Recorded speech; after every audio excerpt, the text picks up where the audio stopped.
Chris Durkee and Nancy Sage. If you can all wave your hand.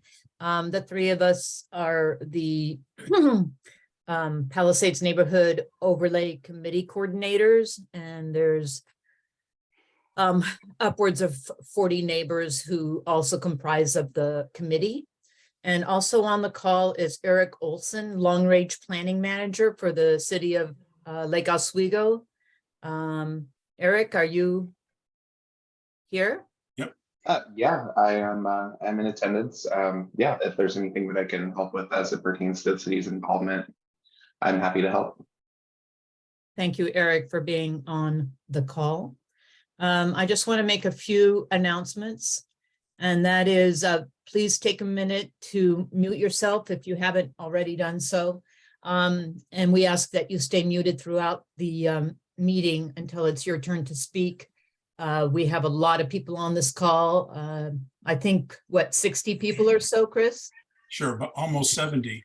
Oh my goodness. So anyways, we have to be super organized. And so the intent of this meeting is to get input on the specific overlay concepts under consideration. We, the overlay committee coordinators, have been working closely with the planning department and planning commissioners to develop the overlay, just like other neighborhood associations have done in the past. The draft of the overlay concepts, which was has been on the website and is still there, and also linked to in the neighborhood emails, and other information about the overlay is on the website. And for anybody who doesn't know, the website is palisadesneighborhood.org. New information continues to be posted here as on the website as it becomes available. Due to the large number of attendees at the meeting, we're going to limit comments to 1 minute each during the Q&A portion of the meeting. Those who live within the proposed overlay boundary will be given priority to comment. And then next are those who live in Palisades, but not necessarily in the overlay area. And then those who do not live in Palisades will then get a chance to speak. Due to the time restraints, we might not be able to get to everyone. If that's the case, please contact the overlay committee via the Palisades website. There's a contact form there.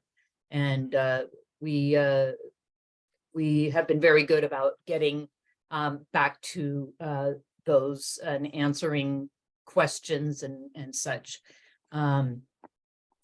Anyone who didn't get a notice about this meeting via email, please go to the Palisades neighborhood website and subscribe to the newsletter. If you're not sure if you subscribed, it's okay. Go ahead and subscribe again. You won't get 2 notices. And now I will turn it over to Nancy Sage.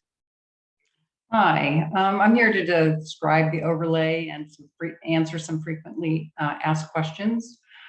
Based on our neighborhood survey that we conducted several months back, the overlay committee's goal is to help steer development in a direction that's more respectful of neighboring homes in terms of scale, massing, and privacy. Furthermore, we're trying to achieve a balance between any code changes and respect for property rights and the ability of neighbors to maximize the value of their homes and their property.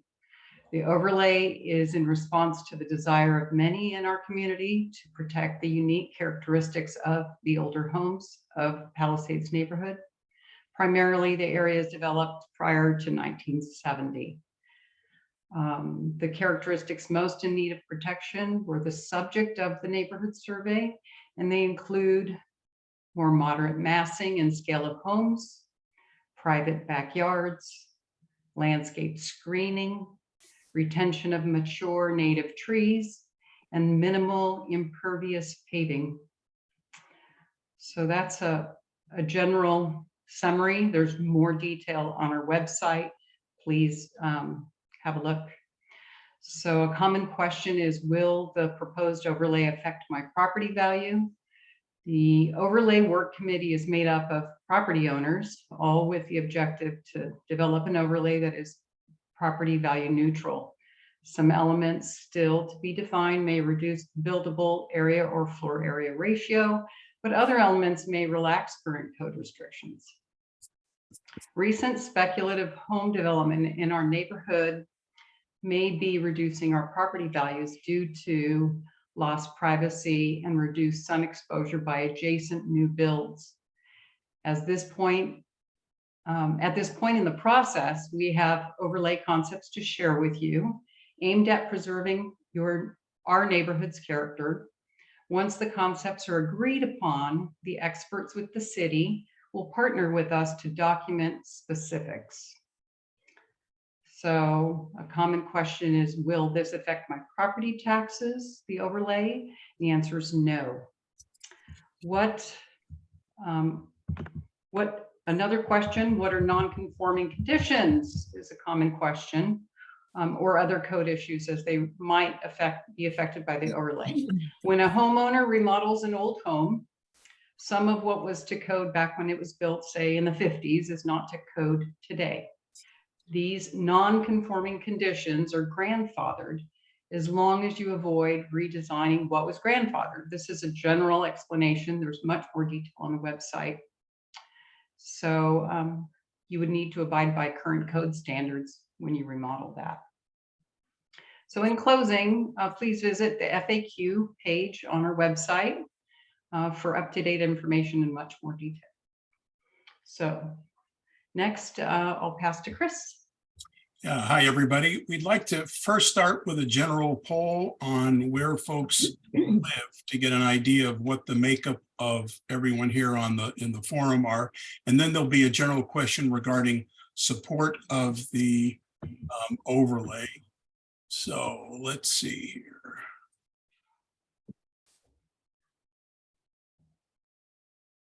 Let me pull this down. The first thing I'll show is the map. This is a map that, can everyone see that okay? Yes.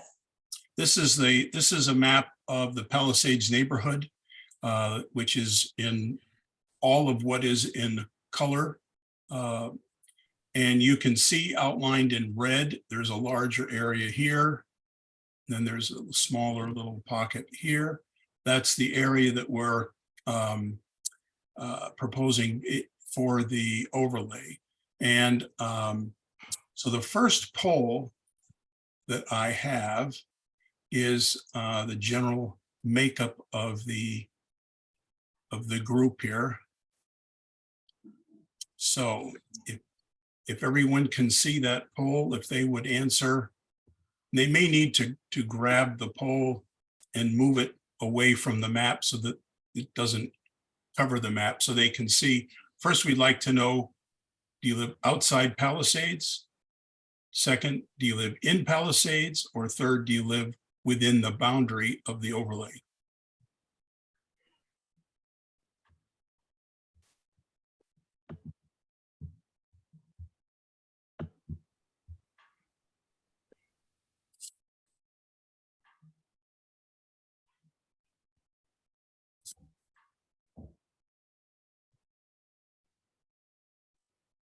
Looks like about 11 more people need to reply.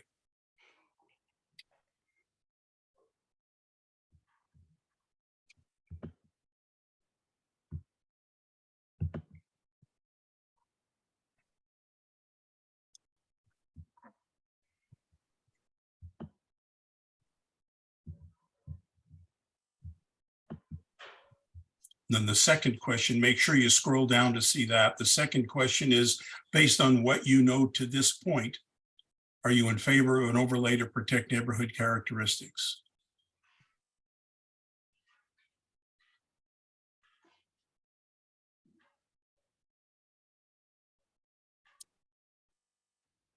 Looks like maybe 7 more folks need to vote.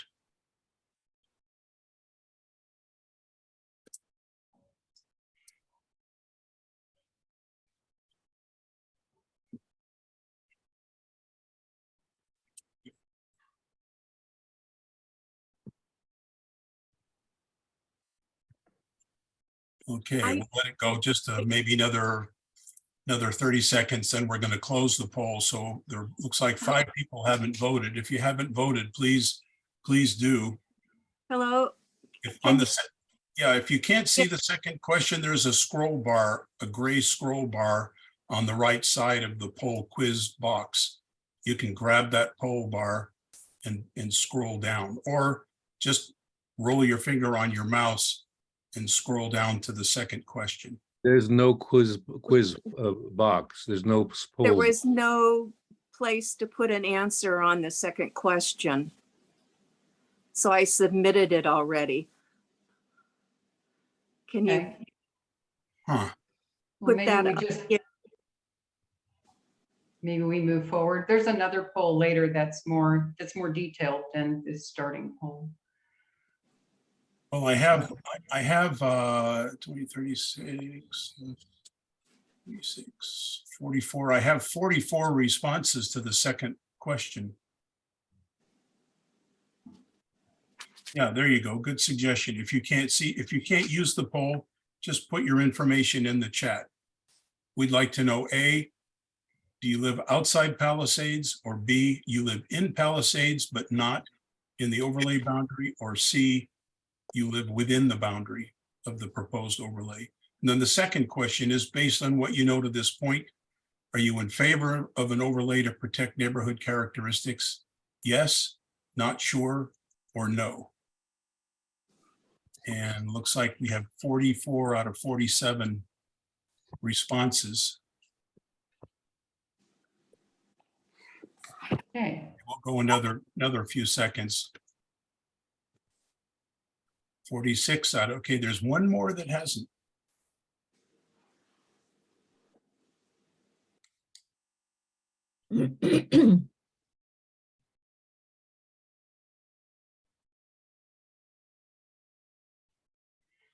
Okay, I think we can close the poll.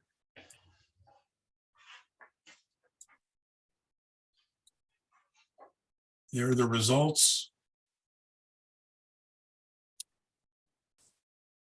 4% live outside Palisades.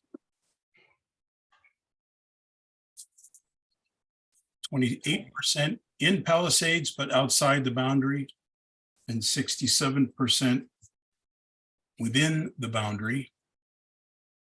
And it's 54% yes, 28% not sure, and 17% no. Okay, Thanks, Chris.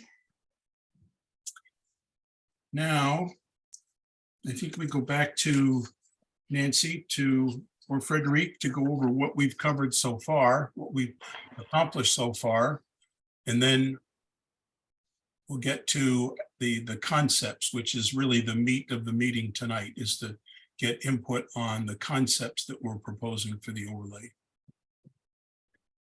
Okay, while I'm talking about the what we've accomplished so far, feel free to continue to text in the chat box if you were not otherwise able to fill out the poll.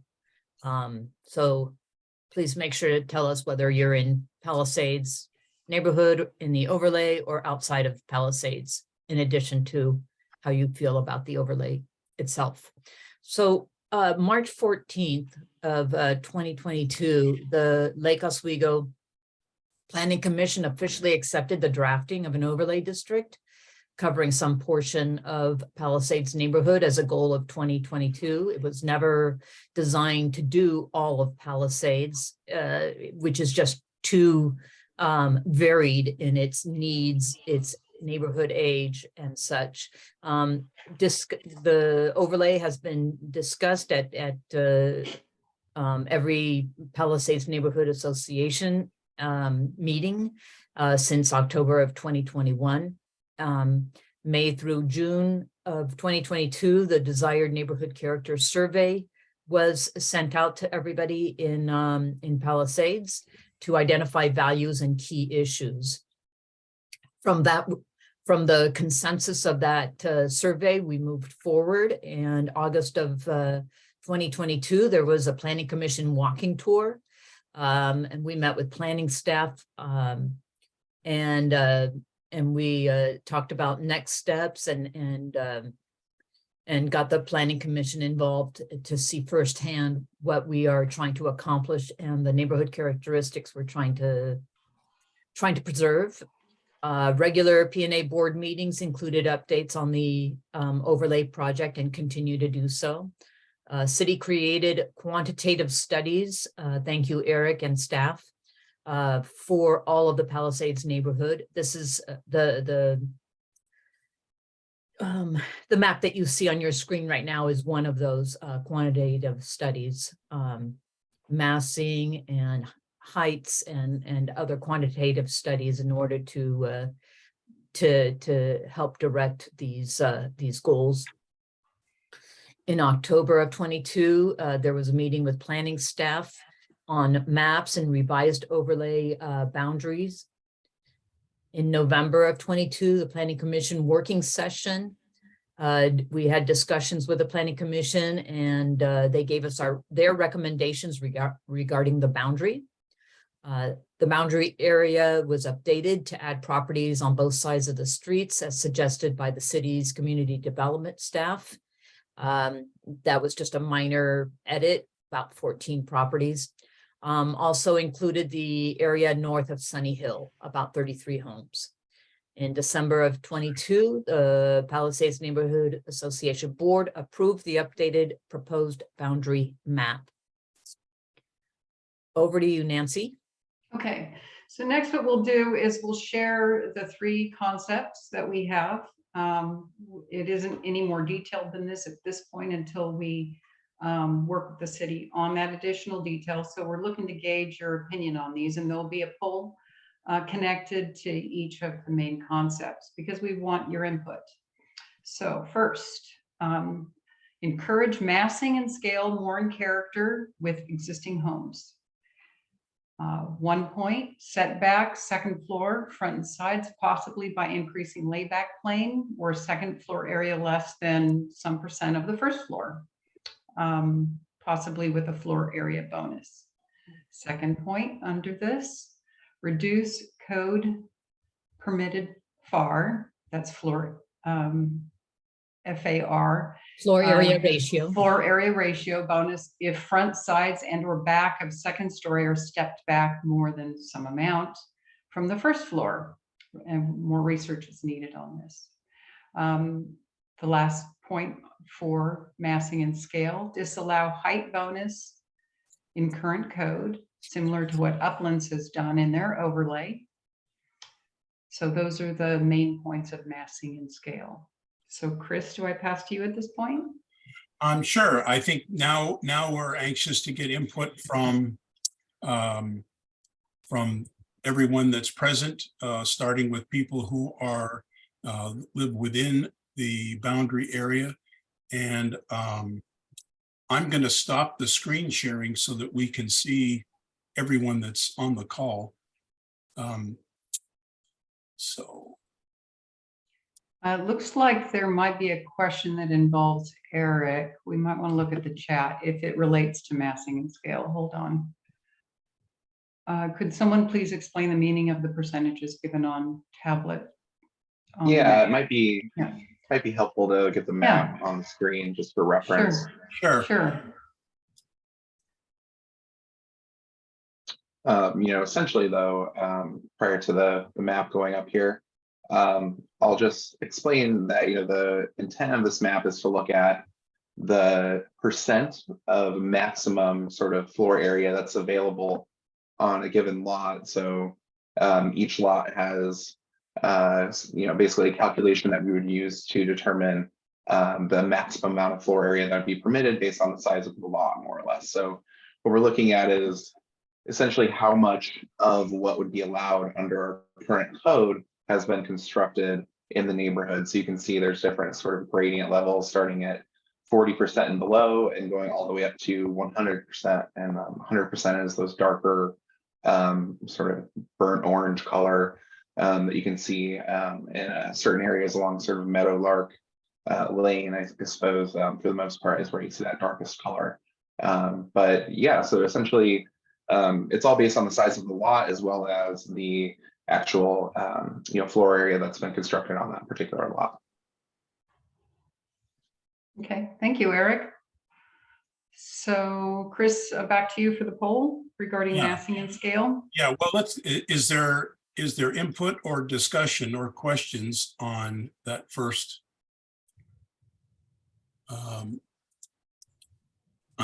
subject, the massing and scale, concept number 1? I can explain, by the way, there's a question about a setback plane or layback plane, if that's helpful. So essentially, there are currently within the code both front yard and side yard, what we call setback planes. So we do have diagrams that help explain this. Unfortunately, I don't have them at the ready right now. However, if you can imagine sort of an imaginary plane that rises for about 12 feet, for exactly 12 feet rather, on the sides of a particular property, and then sort of goes in at a one-to-one slope. So essentially, you're only allowed to reach the maximum height of a particular zoning district if you stay within sort of one-to-one slope, sort of pitched plane that sort of rises more as it goes towards the center of a lot. And so if you can imagine, for the front yard, we also have a setback plane, but that one is actually measured based on not the front property line, but the front setback line. So generally there's a 20-foot front setback, or let's say on a lot that was zoned as such, and where there was a 20-foot front setback required, that's when that sort of vertical rise would start. And then what's being proposed here is essentially to make that a little bit flatter than it would be otherwise under the code. So to rise at a less steep pitch towards the center of the lot. Thank you, Eric. Okay, comments from people within the boundary area? Just use your little hand raiser thing, or if your video is on, raise your hand.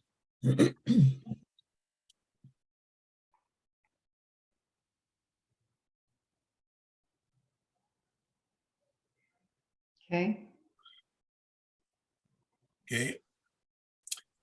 I guess I'd like to point out one aspect of this. It's item B, the a reduction of the code permitted FAR. FAR is floor area ratio, which is the ratio of maximum buildable area on the site, including the area of the garage, to the site area.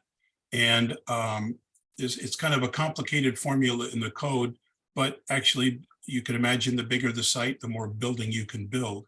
We're proposing to reduce the code permitted FAR, but we're proposing that you can increase that possible FAR by accommodating certain aspects of the design that are more in keeping with this neighborhood. And of course, we haven't gotten to the point of the actual numbers and percentages, but I would hope that we could actually increase the code permitted FAR given certain design attributes. In other words, the baseline FAR would be less than what's permitted by code, but by incorporating certain design attributes, you could actually get an FAR that's larger, that's greater than what the code allows. This is consistent with what we're trying. There's a cost neutral or property value neutral goal of not creating a bunch of rules that might reduce what you can do with your property, but steering it in a more respectful direction. Okay, so. You want to move to the poll for section 1? Yeah, let's see. So there's the poll. Can everybody see that? Chris, you asked if there was anybody within the overlay that wanted to make a comment, correct? I did, yeah. Yeah. And then did you move on? I didn't hear you move on to the, Good point. Anyone that lives in Palisades outside of the area certainly can make comment on it, sure. And people can make comments or ask questions while the poll is underway.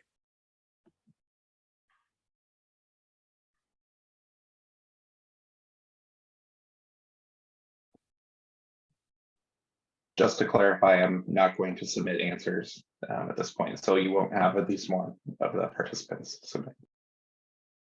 Okay.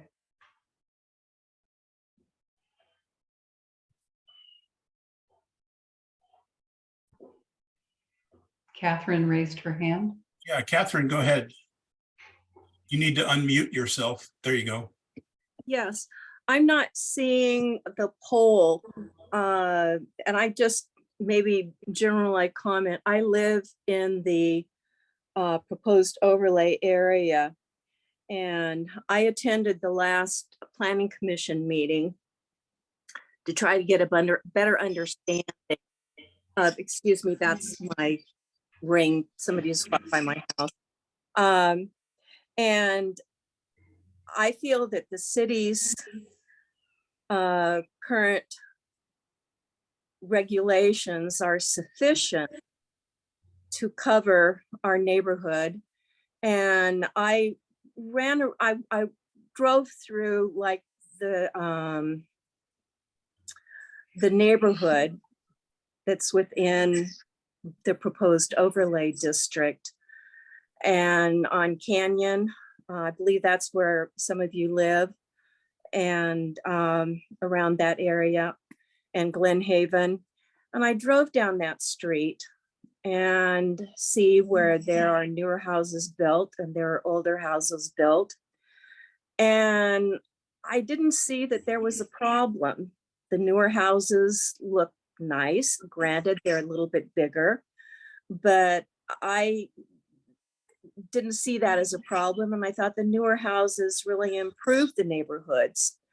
On my street, I live on Maple Leaf Road. The majority of the houses are rental. And at least on my side of the street, I can go down on my side of the street. Catherine, we're trying to limit comments to a minute, and you're already Yeah. a little over. Yeah, all right, fine.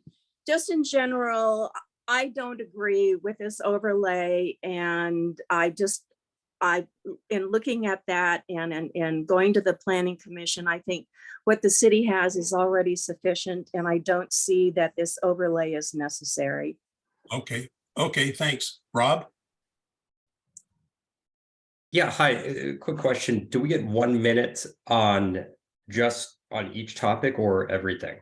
No, just 1 minute anytime you need to speak, that's all. Okay, well, I would like to echo Catherine's sentiment, and I will withhold a number of other comments related to the process regarding this, but I will say that I think the entire process, particularly tonight with respect to the polls, is skewed, and the numbers largely represent people who are within the boundary. However, the impositions that are being proposed will affect the entire community. I work in commercial real estate, and I'm also a real estate attorney. So I see this and I'm very passionate about it. And I can't say it loud enough and enough times. If this is something that people within a certain area care about, they are entitled to form an HOA. I have an HOA on my property on Lowenberg Terrace, and it works perfectly. So that's all I would say on this specific issue. I will have much more to say in a little bit. Okay, thanks, Rob. Brian? Yeah, I'm in agreement with Catherine and Rob on this. I have an overlay and an HOA at my house in Manzanita, and it's been consistently a problem. My family's actually lived in Palisades for 3 generations on 4 different houses. And one of the reasons why I bought over here was specifically the fact that it didn't have an overlay. I like having complete control. But as you mentioned, a lot of these houses are in the 80s or the 50s. And the funny thing about the lots in the 50s is that we might need to do funky things like adding a second story above our garage or punching out a certain way, according to an architect, to keep natural flow in the house. And any additional constraints are going to make us go to the more expensive Lake Oswego builders, which is going to be tight. And if I can't do what I want to do in my house, so I'm going to flip it and turn it into a rental. And so I think it would hurt the neighborhood, not help the neighborhood, because more houses would probably be more rundown. And also, last thing I'll add real quick is not every single house in this proposed area needs an overlay. A lot of these houses are not set up to be completely demolished and add massive houses based on, the slope, the size of the lots, or different pieces. So why add constraints when I believe they're not needed on all the properties? Okay, thank you, Brian.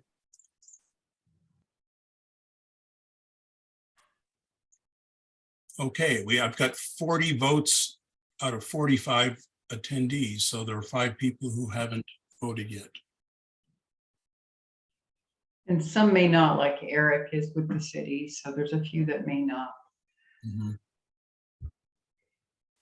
And actually, I think now that I think of it, Nancy and Frederic, or at least Nancy and Frederic and I may not be able to vote because we're hosts. I know I can't vote. Okay. Okay, So I think I'll on- close. Oh, I'm sorry. Oh, I was just going to move on to number 2. Yeah, so let me, just two more people voted. Chris, I did see the poll on my end. Okay. So Okay, you thought I'm that gonna- technically, Okay, we've got 42 out of 45 respondents, so I'm gonna end the poll. And here are the results. 52% strong support, 17 moderate, 10 not sure, 5% moderately opposed, 17 strongly opposed, 17%.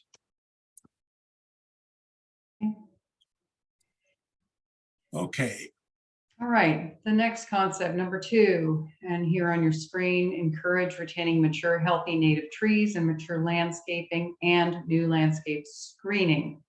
A, landscape screening at the side and rear yards, regardless of articulated exterior walls of primary dwelling unit to minimize views into adjacent neighbors' houses and yards. Planting and buffering plan requirement similar to Glenmorey overlay section 5.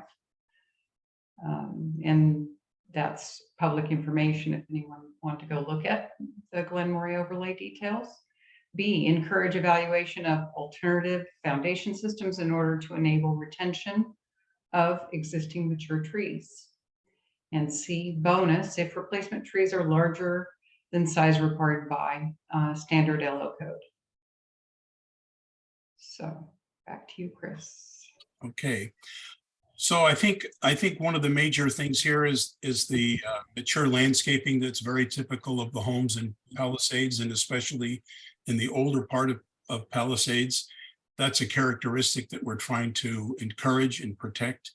And second issue is privacy. I know a lot of people value privacy in their backyard, and some not so much, which I can respect. A lot of people love living in First Edition and other areas that are much more dense and have less privacy. But many of us move to this part of Palisades because we do have private backyards, and that privacy is being impacted by the larger homes that are going in. And there is a value dimension to privacy. Those of us who bought in this area partly because of the privacy, the loss of privacy, I think, has an impact on our home value. So concept number 2, I'll open the poll. Do we want to do Q&A first? Yeah, sure, good. Any questions or comments?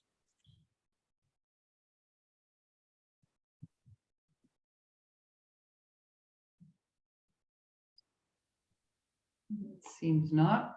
I'm not seeing any. Oh, Rob, go ahead. Yeah, I would just like to add that I have been through the city process and I've seen it in our neighborhood with respect to the mature trees and the protection thereof, and the city does an excellent job as is right now, and everybody knows that is one of the most important things about this beautiful area. But beyond that, it should not be expanded beyond the existing code. And there are just so many hoops that need to be jumped through already. We are, by going further than that, we're just kind of imposing more draconian restraints on an individual's property rights, which is the biggest investment and the most important purchase that they will ever make in their life. And to inhibit that value for privacy on an already pretty strong zoning code is just taking it many steps too far. Thank you. You know, the issue of I hear a common comment that, gee, I want to be able to do whatever I want to do with my property. And I'm sure people understand there's already an extremely extensive and complicated zoning code in place now. So in fact, none of us can do whatever we want with our property. It's already highly constrained. What we're talking about here is what I would describe as minor tweaks to steer it in a more positive direction. And in some cases, relaxing the current code, Rob, rather than adding constraint. By adding an FAR bonus, it would permit larger homes than what are currently allowed. One of the items that we're evaluating, and it may not even be on this detail list, but one of them is the current code does not permit snout garages that protrude out toward the street beyond the front plane of the house and have a garage door that faces the street. Those are not allowed by code. But a lot of the older houses in Palisades have snout garages. So one of the things we're looking at is that aspect of the current code would be relaxed and the snout garages would be allowed. And the way the code is written, and it's heading even more severely in this direction right now with the city studying the definition of demolition and remodel. If you wanted to build, as Brian said, a second floor addition on top of the garage, if you touch a non-conforming condition, which many of our garages are non-conforming, you'll have to fix it. You'll have to make it conforming, which would force you to do a lot more work than you would otherwise want to do. And in our overlay plan, if we can include that to allow that non-conforming condition to exist, in effect, make it conforming, then that would relieve you of that responsibility. You could add on top of a garage that's non-conforming and not have to fix the garage and make it conforming. So we're trying to keep a balance here and incorporate aspects that will preserve and hopefully add to people's property value. Don, you have a question? Yes, I just want to this is a point of clarification on the question of removal of trees. Those who are involved in development make arguments as though we're talking about an individual an individual owner of a property and their rights to do as they please in relation to removal of trees on their property. But what and by the way, I think the city actually has very good, I know something about the city building and planning's regulation on tree removal. But what I've seen with big development projects is that a huge number of trees get removed. I don't know how that gets approved, but we're not talking about, a private individual, taking out one or two trees. We're talking about basically, a kind of slash and burn, a process of making land available for development. And there are different values involved. And I object to the attempt to confound those two interests. Well, I can tell you that nothing in this overlay will change the existing city's tree code. We've been given that direction very clearly from the city, and we're following that direction. So we're, as much as some of us would like to change the tree code, this will not change the tree I code. was not advocating changing the tree code. Okay, but a lot of people ask, why can't we include language that would make it harder to remove some of the beautiful, large, mature trees, and we're not doing that. Okay, let's go to the poll, unless there are other. One quick point of clarification, Chris. I would just point out, though we don't necessarily have the scope at this point in vision to do anything with respect to the tree code itself. I think we try to steer some of these concepts in a direction where there might be more of an incentive or like a bonus or something of that nature to preserve trees. So it wouldn't necessarily be adding restrictions, at least as we've been talking about it thus far. So just a point of clarification on the concepts themselves. Okay, thanks, Eric. Okay, I'll launch the second poll here on overlay concept 2.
Okay, we had a good quick response. 41 out of 46 have responded so far, so there's still 5 that have not voted.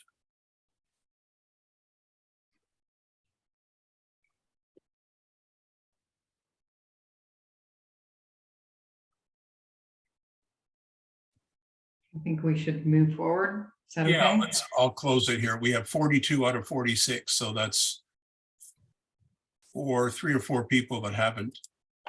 So I just closed the poll. And there are the results. Okay. 57% strongly support, 12 moderately support, 5% not sure, 12% moderately opposed, and 14% strongly opposed. Okay, on to number 3, front yards mostly landscaped or permeable paving. Minimum some percent of the front yard to be determined must be landscaped. So for example, a maximum of 30% impervious surfaces. Impervious means, water won't penetrate into the soil. So, and then there would be possibly a rule around impervious surfaces as it relates to the entire lot. So the front yard and the entire lot. So that's, and then B, incentive to use permeable paving defined similar to Glenmore overlay and the Lake Grove overlay. So must be in balance. C, the garage face would not be more than 50% of the total facade. D, allow street facing garages extending some number of feet beyond the front plane of the home. 8 or 10 feet is kind of current thinking, but only if the face of the garage is less than 50% of the entire front facade, so that garage is not dominant. E, single curb cut driveway entry per lot for single family home, similar to what Uplands has done with their overlay. 2 versus 3 car garage, get a far bonus if it's a 2-car garage. use a percentage of the facade to determine. So that is the last section for concept number 3. Yeah, that item D is what I was referring to earlier. Yeah. So we want to go to Q&A next, Chris? Yeah, discussion, questions, input. Slash and burn.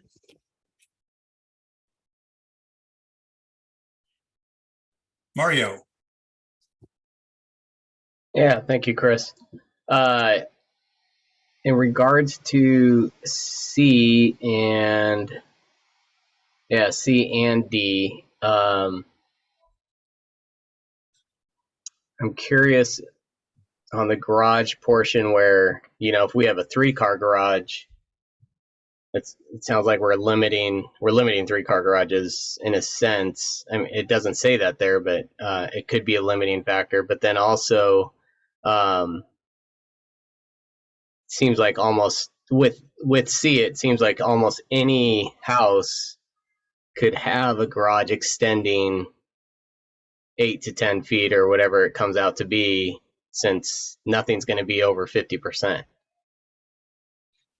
Right. well, So it's a function of the geometry of the lot. If the lot is, a long rectangle, then there's plenty of facade. But if not, then, it's a percentage. what we're trying to do with D is right now, those snout garages are not allowed. Right. We're trying to relax that, reverse that, so that snout garages would be allowed, but only under certain circumstances, only if the garage is still less than 50% of the entire front facade. So if you're not proposing a snout garage for your remodel or rebuild, then item D wouldn't apply. But I can only do item C, which, I mean, it still limits me down. So, okay.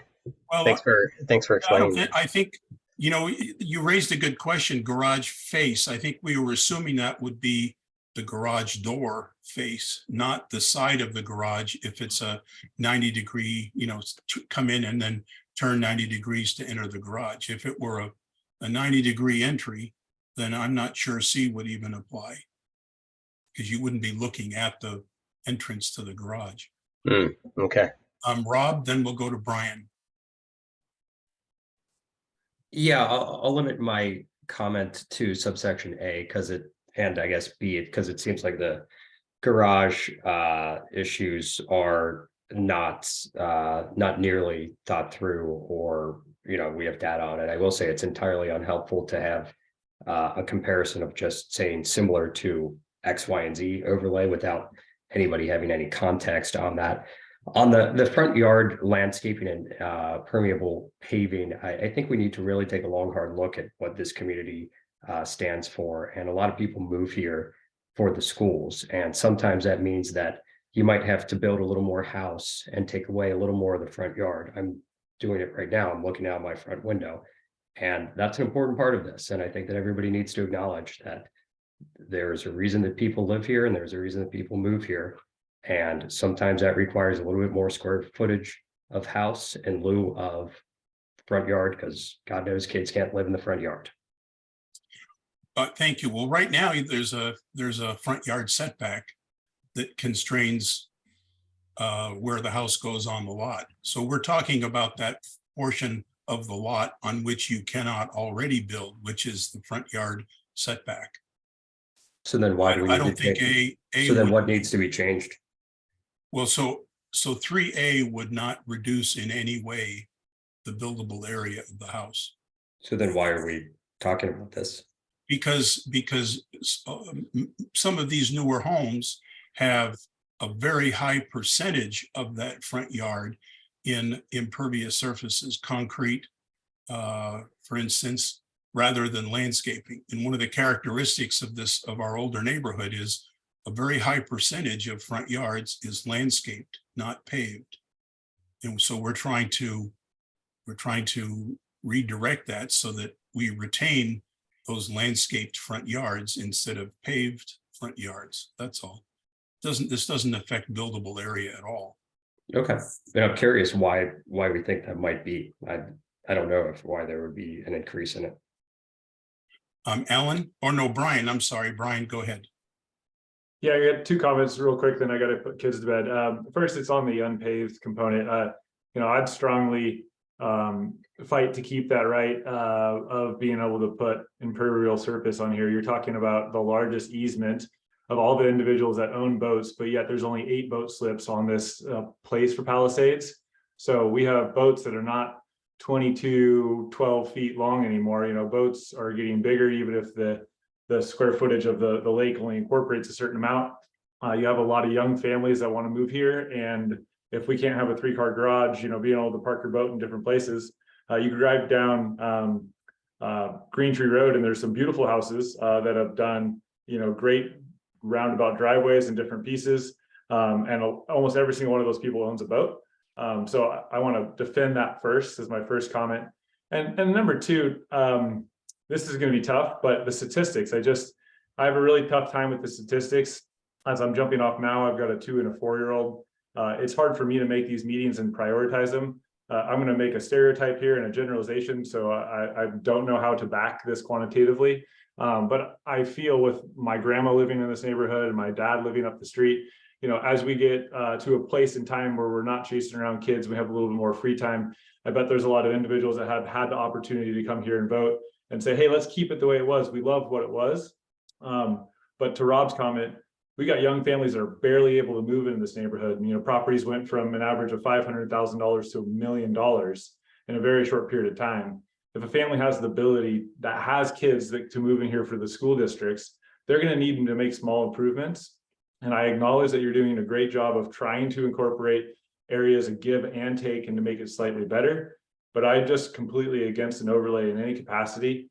I believe you said it earlier, people have different values. And I think that decision should remain with the individual collective of making the decisions for their family and their property that they own.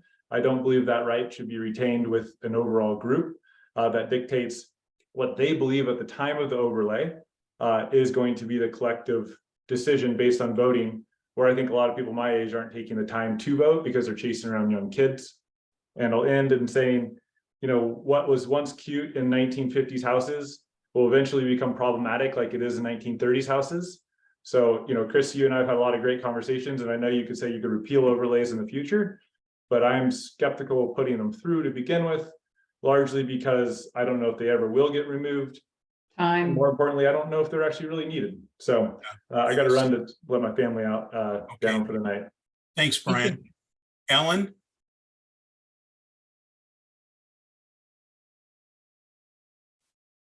Alan Trinnell?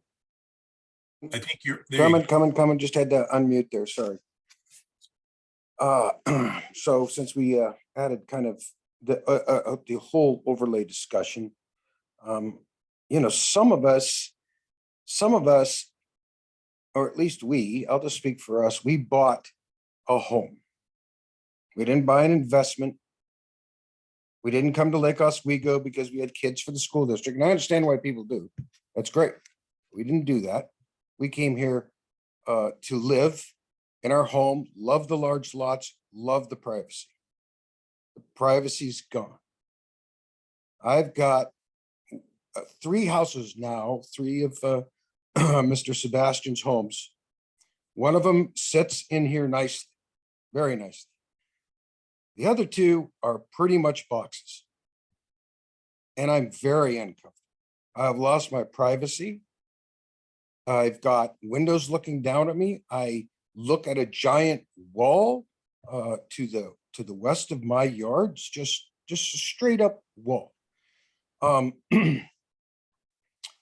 So I'll leave that where that is. With regards to this particular topic, there was a comment about having, excuse me, about having more, we may need larger homes to have, to allow larger families to come into the community. And there was a discussion about, affordability. With regards to larger, with larger families, the monster homes don't necessarily mean, don't have to be set. A smaller home could accommodate larger families. Alan, as much as I would love to let you continue, we need to cut it off on time. let's, Yep. let's get to the, unless there are other comments, I'll get to the poll. Chris, I did notice there were a couple of questions for me in the chat. I can just Yeah. try to get to those really quickly. So the most recent question, does House Bill 2001 have any relationship with existing or proposed overlays? So in a technical sense, House Bill 2001 and middle housing is allowed pursuant to zoning in all residential districts throughout the city. However, a lot of areas have homeowners associations or other types of deed restrictions, codes, covenants, restrictions, CCNRs, as a lot of people refer to them, that preclude the development of middle housing. And our understanding is that that is the case in the study area that we're looking at here in Palisades. So generally speaking, you know, the overlay proposal would only apply to single family homes and would not technically apply to middle housing, though the development of middle housing is extremely unlikely due to those CCNRs in this area. But it is, you know, technically something that could be reversed through a reversal of that CCNR in the future. So we do have to allow it through underlying zoning. So I hope that that answers your question there. And then the other question was just about development in the floodplain. There's no really no properties that aren't right on the lake in Palisades that would be in the quote unquote floodplain, and there are restrictions for folks that want to live right on that floodplain and want to maybe build like a boathouse or something of that nature in what we call the Oswego Lake setback. So we do allow development pursuant to certain restrictions there, but for the most part, we would not allow new development within you know, floodplain as defined by FEMA. And that's it. Thanks, Eric. Thank you, Eric. Thank you, Eric. Okay, I just launched the poll for overlay concept number 3.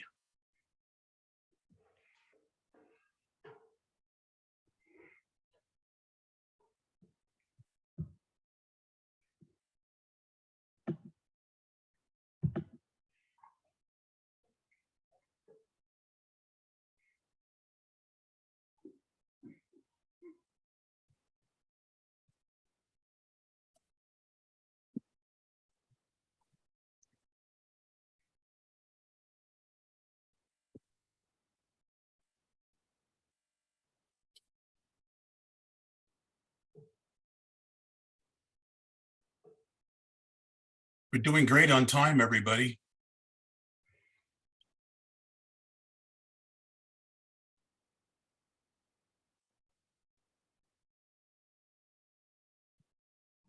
Okay, we're getting close here. Only a couple more people.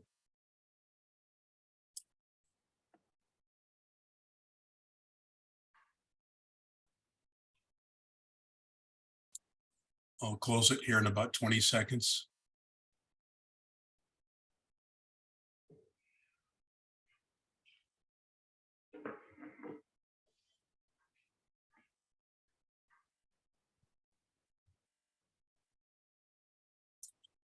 Okay, I'll close the poll. There are the results. Pretty consistent with the previous polls.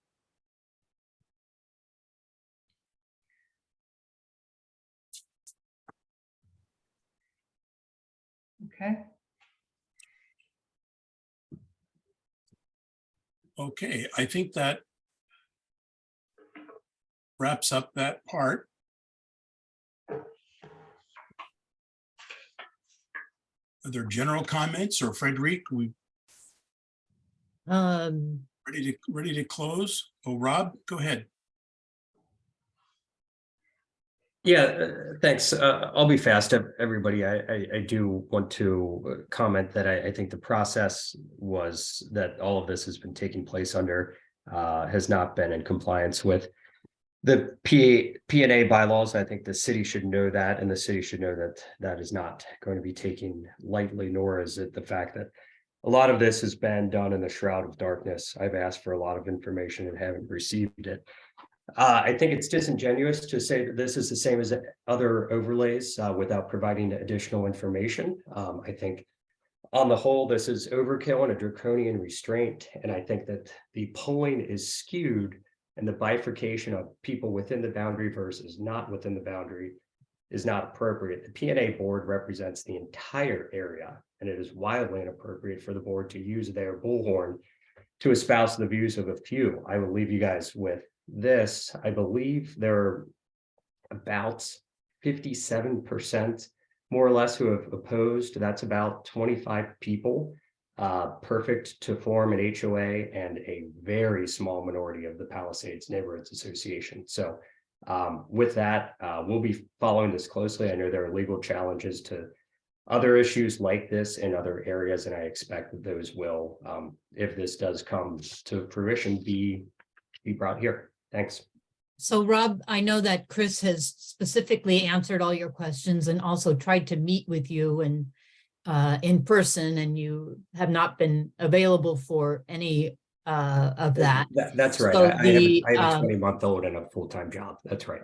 I understand, but then you can't say that your questions are not answered, because I know that Chris has answered them and has I've talked asked to to be you at involved length. in and included on correspondence with the city, which is all public record. I have not received any of that.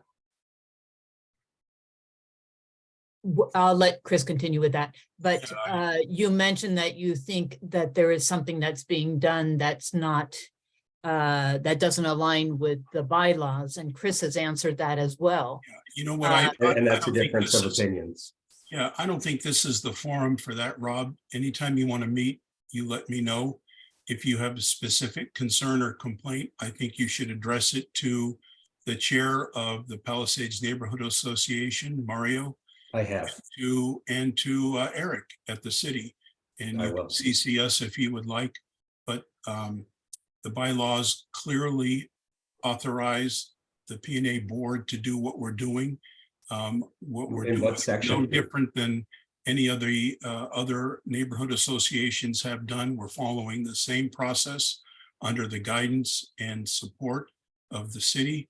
The Planning Commission has established a goal, a formal goal to create the Palisades Neighborhood Association, Palisades overlay. So we're fulfilling that goal. I don't know what else to say. I think probably there's a more effective forum to express your concern. This is the first venue that I've been offered and able to make. So here we Okay, are. okay. Catherine? Yes, I've been to a couple of these meetings, and I said I went to a planning division meeting.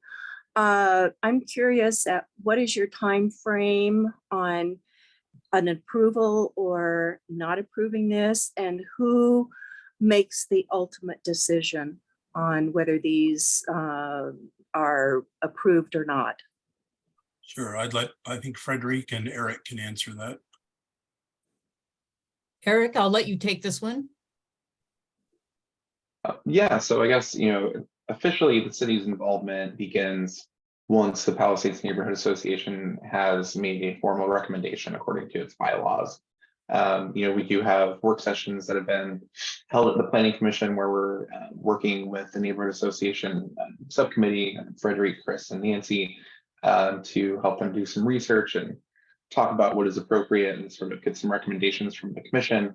At this point, we will continue to hold those work sessions. The next one will be in March, and we're targeting adoption, final adoption by this fall, but likely most of the hearings would be in the summer of this year. So that's kind of the schedule that we've developed at this point. Of course, we are sort of subject to certain changes, at least, this is all kind of just assuming that all the deadlines are met. So that's at least what we have planned for now. And of course, subject to change if things need to be talked about in a little bit more detail at any point. But that is, tentatively our schedule. Thank you. Okay, Don? Yeah, I'd just like to say something. Again, it's a point of clarification of things that I've heard. I am not a member of the group that organized this event. I've had nothing to do with the draft code amendment. So I don't have that kind of interest, nor do I have an interest as a developer. But I keep hearing terms being thrown around like individual and collective, and elsewhere, I haven't heard it tonight, but I saw one of the big developers in Lake Oswego claim that anybody that opposes or anybody that advocates for an overlay is against progress. The notion that somehow because you have values, and I'm not talking about value in the form of profit, but values that are community values and that involve consultation with your neighbors and involve hopefully transparency on the part of the city, which I think is general. I feel pretty positive about the city's role in this. I don't feel very positive about the developer's role. And one reason is that I'm told that I'm against progress, and it's almost like I'm anti-American because I raise questions about values in relation to the community.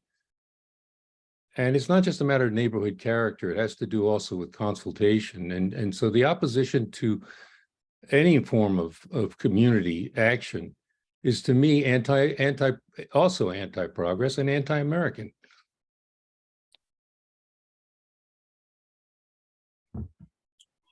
Okay, thank you, Don. Anyone else? We're a little bit over, we're a little bit over. We should probably close up. Yeah, I think so. Okay, so in closing, I'd like to encourage everybody to go to palisadesneighborhood.org and subscribe to the P&A newsletter for updates and opinion polls if you haven't already done so.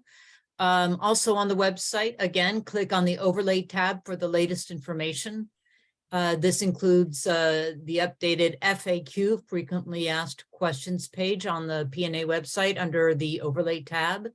And you can contact myself, Chris, and Nancy via the contact form on the website. And with that, I want to say goodnight to everybody. And thank you so much for being on the call. We're very transparent and we're very inclusive, and we appreciate even those who have a negative opinion. We want to hear what you have to say, and allow us to inform the public. So this has been, I'm sorry, okay, so I was about to close out, but I see Jacqueline has her hand up. Frederick, yes, I have just a quick question, not related to this topic, but another issue that relates to our HOA in terms of updates on the Stafford development and the skate park. I'm speaking on behalf of myself, but maybe for Annie. We'd just like to know if there's any updates for that development up there. That was my question.